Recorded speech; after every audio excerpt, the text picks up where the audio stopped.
Existe um momento na política em que a verdade deixa de ser o principal critério e a sobrevivência passa a ser tudo. E esse momento tem nome: ano eleitoral.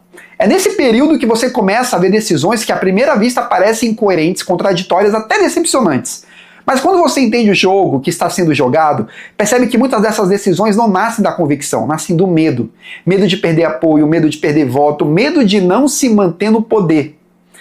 O caso do Flávio Bolsonaro, que votou a favor da lei da misoginia, a famosa lei, criticada por diversos setores, é um exemplo claro disso. Muita gente olha e pensa, isso não faz sentido, isso não combina com o posicionamento dele, ele está traindo a direita.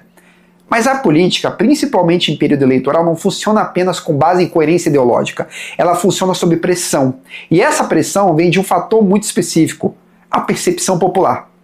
Quando uma pauta é vendida como boa pela mídia, quando ela ganha apoio emocional da população, votar contra essa pauta se torna um risco político gigantesco, independentemente da qualidade real da proposta. E é aqui que entra o problema central: o populismo. Não o populismo como palavra vazia usada em debate, mas como prática concreta. O populismo é quando decisões deixam de ser tomadas com base no que é estruturalmente correto e passam a ser tomadas com base no que é imediatamente bem visto.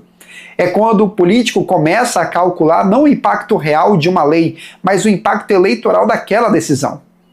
E nesse cálculo, muitas vezes, o melhor para o país perde espaço para o melhor para a imagem. Infelizmente. Porque pensa com honestidade. Se um político em ano eleitoral decide votar contra um projeto que, na percepção popular, protege determinado grupo, mesmo que esse projeto seja mal estruturado, subjetivo ou até prejudicial no longo prazo, o que acontece? Ele é atacado, ele vira alvo fácil, ele perde capital político. E em um cenário competitivo, isso pode significar perder a eleição. Então o que muitos fazem? Evitam o risco.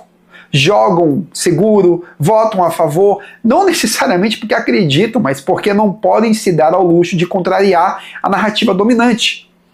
Isso cria um ciclo perigoso. Projetos mal feitos, mas bem vendidos, passam com facilidade.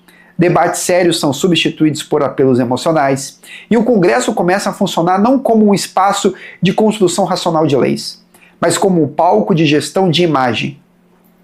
O político deixa de ser um legislador responsável e passa a ser um gestor de percepção pública. E nesse ambiente, o Brasil perde. Perde em qualidade legislativa, perde em segurança jurídica, perde em maturidade política.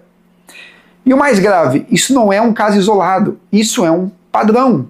Em ano eleitoral, esse tipo de comportamento se intensifica, porque todos sabem o que está em jogo.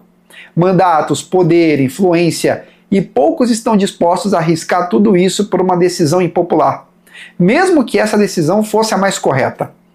É como uma armadilha coletiva. Todos sabem que o jogo está errado, mas ninguém quer ser o primeiro a pagar o preço de agir certo. Por isso, a análise não pode parar na indignação superficial. Não se trata apenas de julgar um voto específico, mas de entender o mecanismo que produz esse tipo de decisão.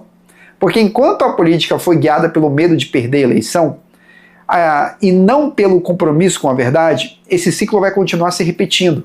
E quem paga o preço não é o político, é o país. No fim, a pergunta mais importante não é por que ele votou desse jeito. A pergunta mais importante é: que tipo de sistema incentiva esse tipo de comportamento? Porque enquanto você não entende isso, você continua reagindo a episódios isolados sem perceber a lógica que está por trás de todos eles.